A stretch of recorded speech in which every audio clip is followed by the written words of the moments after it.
Hayırlı kеш dostlar, biz bugün zor туған күнде. Қойсы артистлар була, кімнің туған күнін, бұларын барысында тизден ашықларыбыз. Бұл шоу біз тапшыруы. Һәм мен оның алып барышысы Эльнар Хусейнов. Біз башлыйбыз.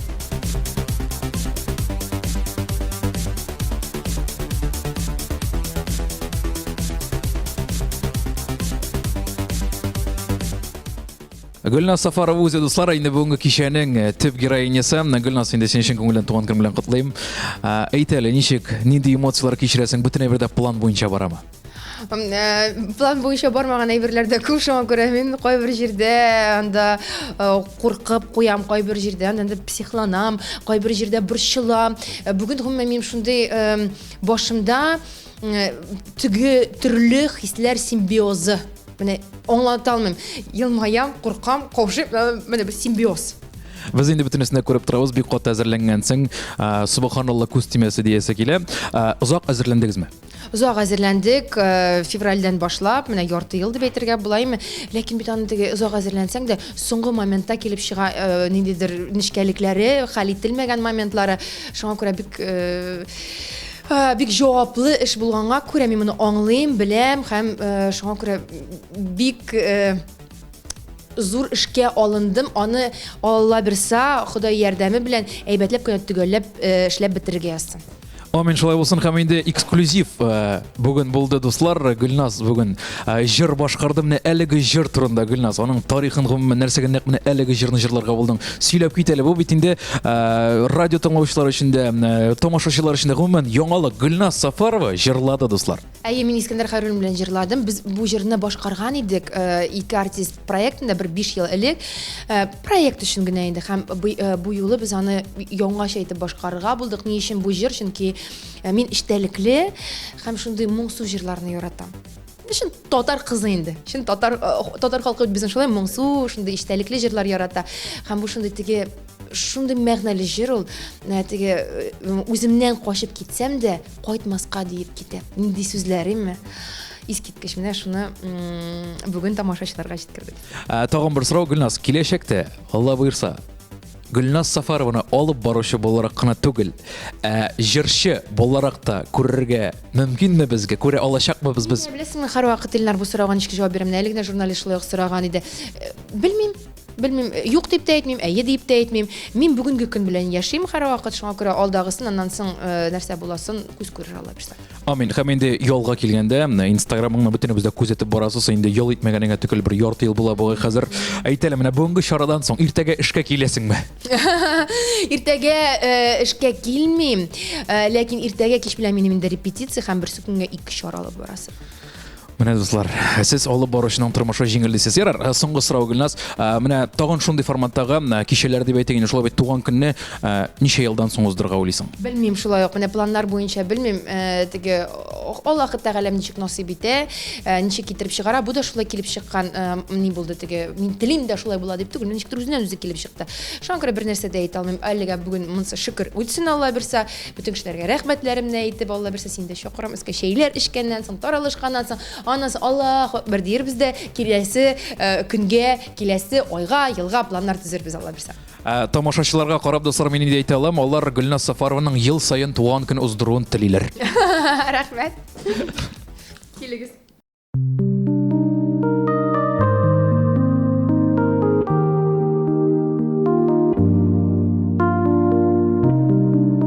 Мин Гүлназга карыйм да бүген әниемне күрәм, үземнең әниемне. Ул ярага бит әйтә торган яңа холкы, сөйләше, үзен үзе тотышы. Аның яшүсмер вакытлары турында, аны инде подростковый возраст дип әйтәбез, шулай бит.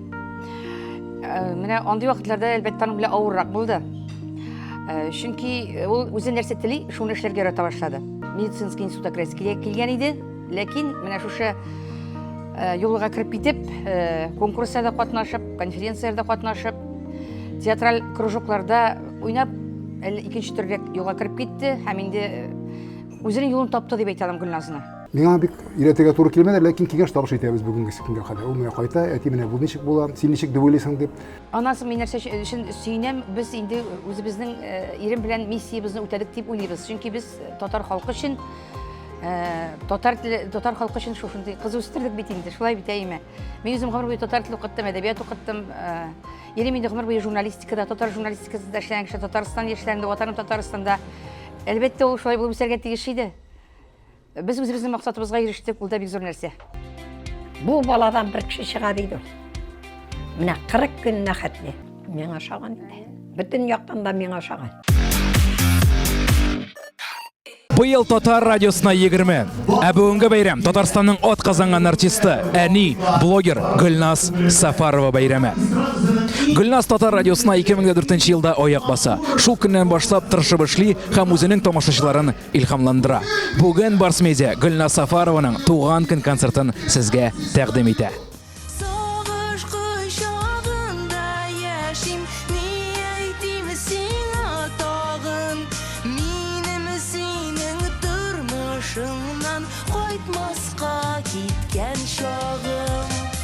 Искәндәр абый, әйтәле зинһар өчен, Гөлназ Сафарова ул нинди кеше? Шаккаткыч, кабатланмас, булмас, андый бүтән кеше юк. Белгәнемчә, Гөлназ заманында актриса булырга хыялланган икән. Аңа инде әниләре, ниндер киртә кырганнар. Кызганычка каршы, һәм мин шуны гына әйтәм. Бик кызганыч, әгәр дә Гөлназ актриса булса, ул хәзер Галиәскәр Камал исемендәге Татар дәүләт Ленин орденлы Академия театрының әйдәп баручы бик зур актриса булачагын минем иманым камил. Искәндәр абый, беләсезме, менә сез дә Гөлназны бик яхшы беләсез, без дә Гөлназны бик яхшы беләбез. Шуңа күрә киләчәктә әгәр дә мәгәр Гөлназ актриса булып куйса, без бер дә аптырамыйбыз. Юк, менә сез дөрес әйбер әйтмәдегез. Без яхшы беләбез Гөлназны, сез яхшы юк. Җәмәгать, Гөлназны белеп бетергә мөмкин түгел. Чөнки ул шаккаткыч, аның киртәләре юк, ул бик киң форматтагы шәхес, аны бер кайчанда төгәл белеп бетергә мөмкин түгел. Искәндәр абый, үзеңнең менә Гөлназ белән беренче танышуыңны, беренче күрешүңне хәтерлисеңме? Әйе, хәтерлим. Мин шул аның гафу итегез, шаккаткыч фигурасын һәм ул диңгез сыман, океан сыман төстәге, тирәндәге күзләрен хәтерлим. Искәндәр абый, инде Гөлназ белән күп кенә мәҗлесләр дуэт буларак алып барасыз, концертларда. Әйтәле, ничек аның белән бергә менә бер тандемда эшләве? Бик җиңел, бик рәхәт. Аның белән яшәү ничектер? Ансы ире беләдер, катлаулыдыр. Чөнки аның кебек темпераментлы, аның кебек эмоциональ кеше белән катлаулыдыр. Ләкин эштә ул һәр вакыт ул менә аера белә. Монда мин эшлим, монда мин яшим. Дыр дип уйлыйм. Чөнки менә эштә аның менә ниндер кирәкмәгән әйберләр, кирәкмәгән эмоцияләрне бер кайчан да ул эшкә хилафлык итеп кертми. Һәм инде гадәттәгечә туган көн булгач, Гөлназ Сафаровага теләкләр? Мин Гөлназга тагын бала табуын теләрем. Чөнки ул бик каты эшенә бирелгән. Хәтта инде шаккаткыч рәвештә эшенә бирелгән. Мин уйлыйм, менә тагын бала тапса, аның үзенә дә киләчәгенә дә бу бик зур бүләк булачак. Ул аны үзе аңлап бетерми, аңлатырсыгыз әле. Ярар, рәхмәт бик зур. Үзегезгә рәхмәт. Балларым елап кала, сиңа барган юлларына, яратуым шын күңелдә, зинһар ялгыз калдырма. Данияр абзый, әйтәле зинһар өчен, Гөлназ Сафаровага син нәрсә теләмәс идең? Нәрсә теләмәс идем. Кайгы теләмәс идем. Шатлыклар гына булсын тормышында. Гөлназ Сафаровада менә синең аның иң яраткан сыйфаты нәрсә өчен хөрмәт итәсең син аны? Ул бик комфортный. Алып барганда, мин аның белән беренче тапкыр мәҗлес алып барганым бар. Һәм иң рәхәт ягы, син нәрсә әйтергә белмәсәң дә, ул һәрвакыт нәрсәдер сөйли. Нәрсә икәне турында үзе дә белми, ул сөйли. Молодец. Шәп. Һәм ничек уйлыйсыз, бүген Гөлназ Сафарованы кем менә оригинал итеп, кызыклы итеп котлаячак? Белмим, мин бүген оригиналланып тормасмын, ике җыр җырладым. Мин составында белмим, монда бүген артистларыбыздан кемнәр, ләкин шулар арасында бер оригинальный котлаучы булар. Марат Мухин дуслар минем янымда. Марат абзый, әйтәле зинһар өчен, Гөлназ Сафарова белән эшләве ничегрәк? Вообще бик рәхәт кеше ул, анда вообще бернинди проблема юк. Гөлназ минем студияга, минем яныма килгән сайын минем просто настроение сразу күтәрелә. Гөлназ, потому что ул керә дә, давай, шул идеялар бар, менә шулай эшләйбез ди. Менә шул. Бүгін бит инде Гүлназ безгә җыр бүләк итте. Аның белән әлеге җырның яздыру процессы ничегрәк узды? Бик, ник дәйдем. Бик кызык иде, бик җиңел генә килгән иде, җырлап китте дә, бер ике тапкыр җырлады да, Искәндәр дә, шул проблема юк иде. Ике генә дубль дип әйтегәндә. Гүлназ әни буларак нинди кеше? Әни буларак, ул вообще молодец бөтен яктадан минемчә. Рәхмәт бик зур. Не за что.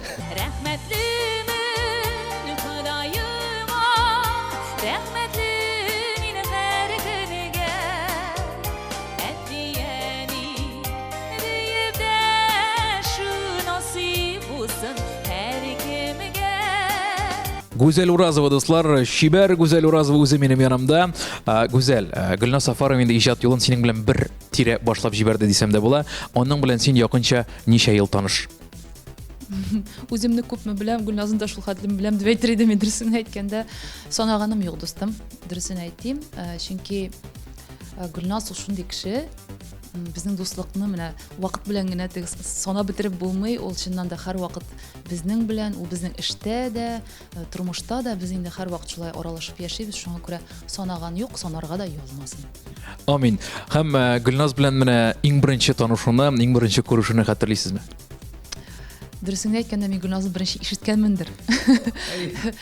Чөнки татар радиосында шундый тавыш барлыкка килде, шундый феномен дип әйтер идем дә, мин аны ул вакытта безнең теге тамашачы андый әйбергә күнекмәгәндер бәлки. Һаман татар радиосында Гөлназ исемле кыз килде, ул шундый алып бара тапшыруларны, аның шундый тавышы, шундый яңгырап тора дип әйткәч, мин инде татар радиосын ныграк ачып куя идем, Гөлназны ишетер өчен беренче тапкыр шулай ишетергә туры килде, һәм инде үзен белеп танышып киткәч, чыннан да бик талантлы, зауыклы һәм дә инде бик алга омтылышлы кыз икәнен күргәч, мен ул бик ошады. Шул көннән бирле инде без Гөлназ белән теге һәр вакыт бергә иҗатта да, тормышта да дигән кебек. Шуңа Гөлназ ул менә бер урында туктап тормады, барды, атлады. Ничек кенә авырлыклар булмасын, ул инде бер нәрсәгә карамыйча үз юлын табып, менә бүгенге көндә Гөлназ ничек сәхнәдә басып тора, ул шул Гөлназ инде. Ул Гөлназ үзен үзе эшләгән кеше. Менә бит. Молодец Гөлназ. Һәм инде Гөлназ Сафаровага туган көне уңайыннан теләкләр. Гөлназым, мин сиңа иң беренче чиратта җаным телим хатын-кыз бәхете. Мин нәрсә теләсәм дә әз булыр сиңа, чөнки син бөтен нәрсәгә лаеклы бу тормышта. Бәхетең күп булсын, күз тимәсен, гаиләң сау-сәламәт булып, һәр вакыт сине яратып торсыннар. Һәр вакыт тамашачың күп булсын, эшең булсын, яраткан эшең, өеңдә көтеп торган кешеләрең булсын. Исән сау әти-әниләрең булсын, дус туганнарың күп булсын. Гомумән кеше бәхете телим мин сиңа. Бик яратам үзеңне, юбилеең белән. Кичкенә генә булса да алда 100 яшьлек юбилееңне бергә үткәрергә насыйп булсын. Амин. Шулай булсын. Гөлназ үзе ул бик тырыш кеше, ул бик күп эшле. Көн сайын соң өйгә кайта.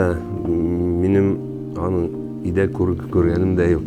Без әни белән гел машинада икәү йөрибез инде. Моргенштернны тыңлап. Ул чисталык бик ярата. Кай вакыт өйгә кайта, сәгать 11-дә все, Ленарди, әйдә генеральный уборка эшлибез.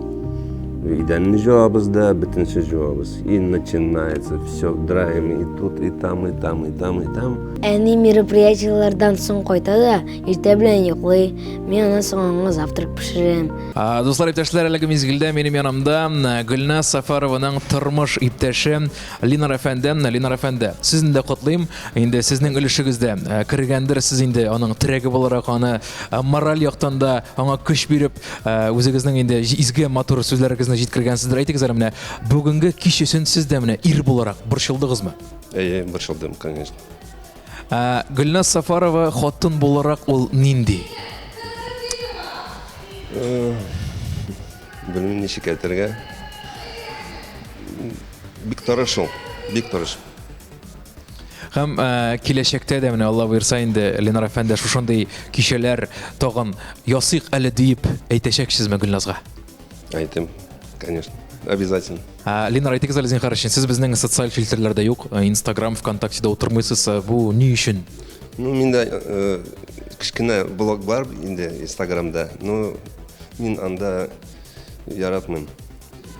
Демәк, Инстаграмнан сез ерак. Ярак. Былай карап кына барасыз, ләкин үзегез алып барырга менә Гөлназ шикелле сезнеке түгел. Юк, бу минеке түгел. Рәхмәт бик зур. Рәхмәт. Миңа синнән берни кирәк түгел, мин бит синнән берни теләмим. Кирәк түгел дигән саен иктем, кирәк диеп ярсый йөрәгем. Раяз Фасыхов үзе дуслар минем янымда әлеге мизгелдә. Раяз, әйт әле зинһар өчен, ничек уйлыйсың Гөлназ Сафаровага синең репертуарыңнан кайсы җыр аеруча ошый? Яшигәле, яшен булып булып. Калган сүзләрен белмим. Шул җитә. Һәм сер итеп кенә Раяз, Гөлназга бүген нәрсә бүләк итәсең? Гөлназга бүген матур җырлар бүләк итәм, чәчәк бүләк итәм. Калганын әйтәсем килми, ул бик шундый. Аңладыгыз инде дуслар. Һәм Раяз, Гөлназ Сафаровага синнән теләкләр. Бик сине яратам, беләсең. Хөрмәт итәм. Барсы да әйбәт булсын. Шундый ук бул, шундый ук тынгысыз, максатчан, тырыш. Һәм син безнең бердән-бер дип әйтергә була. Менә шул теләкләр сиңа. Барсы сәламәтлек булсын да, һәм менә шушының бөтен нәрсәне эшләргә син ишетергән ни вдохновение булсын. Илһам диләр инде. Аларга кем киләдер безгә илһам килә. Һәм гадәттәгечә азакта Раяз Яшигәле, яшен булып, бу дөньяда гомердән дә кадерлерәк берни юк. Раяз Фасыхов. Бер үзеп, бер ялган күңелләр арасын, газаплап сөйдән диеп табасың. Китсәң кит кайтмаска, яшендәй яндырып, үлгәнче янарлык утларын балдырып. Мин Рифат Зарипов янында дуслар. Рифат абзый, Гөлназны 5 сүз белән тасвирлап бирә аласың каршын. Талантлы, мишәрле, үҗәт, шибәр, ике тапкыр. И просто шәп кеше. Шәп. Киләсе сорау Гөлназга кайчанда булса үпкәләгәнең бармы? Юк. Әйбәт. Һәм үпкәләгән юк, димәк талашкан юк. Талашмыш да үпкәләп була кешегә. Ансы да шулай. Гөлназга күптән бирергә теләгән яки бирергә кыенсынып. Юк, Гөлназга күптән бирергә теләгән, ләкин бирергә кыенсынып биргән соравың бармы? Гөлназга күптән бирергә дигәч тегәлләрсә күрәлдер килде. Андый соравым юк. Бирә торган сорауларны без сәхнә артында һәр вакытта Гөлназ белән Солянкада кайсы концертта күрсәк тә сөйләшәбез. Ни хәлләр дип сорашабыз, сөйләшәбез. Иң бирә торган сорау шул. Ул анарга да кирәк түгел, минем хәл, миңа да аны кирәк түгел кай вакыт. Һәм Гөлназ Сафаровага изге теләкләр. Иң изге теләкләр. Иҗаты сүрелмәсен, гөрләтеп тамашачыларыбызны, милләтебезне шушындый матур рәхәтләндереп сөйләп, күңелләребезгә үтеп кирлек иттереп, ут булып, янып, көеп, шатланып, куанып, Аллаһ Тәгалә биргән гомерләрдә игезлектә яшәсен. Амин, шулай булсын дуслар. Әлеге мизгелдә мин үзем Рифат Зарипов янында басып тордым.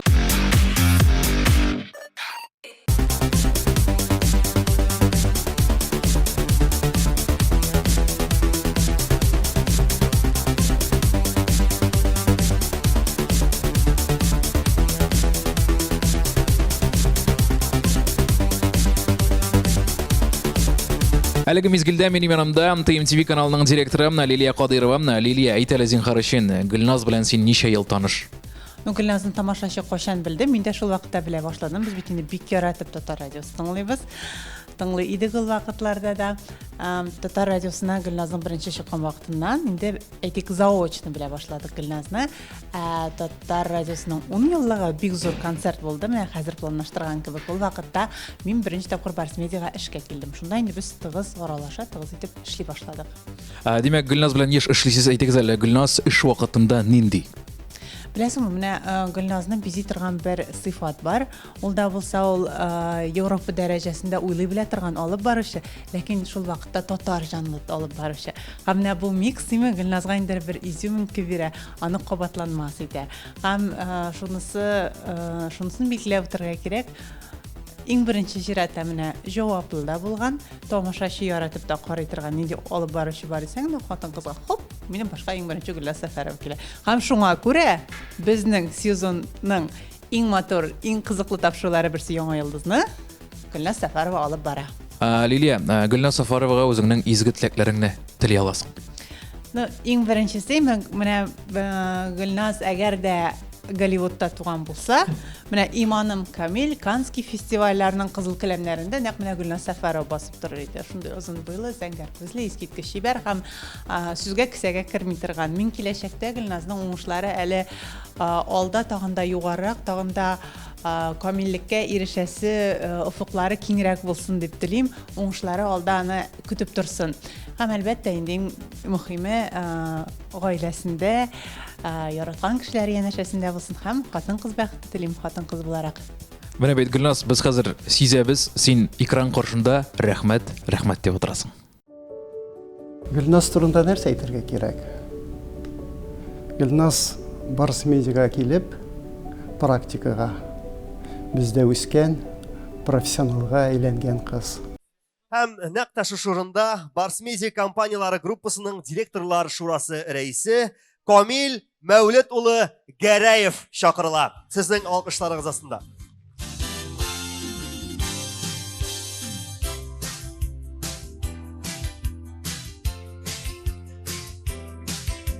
Алкышлар тагы да көчлерәк булырга тиештер, кадерле тамашачылар.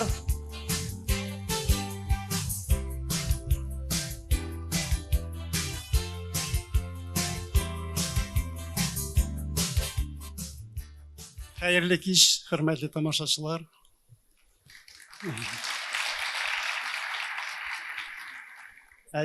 Безнең компанияга туры килде инде.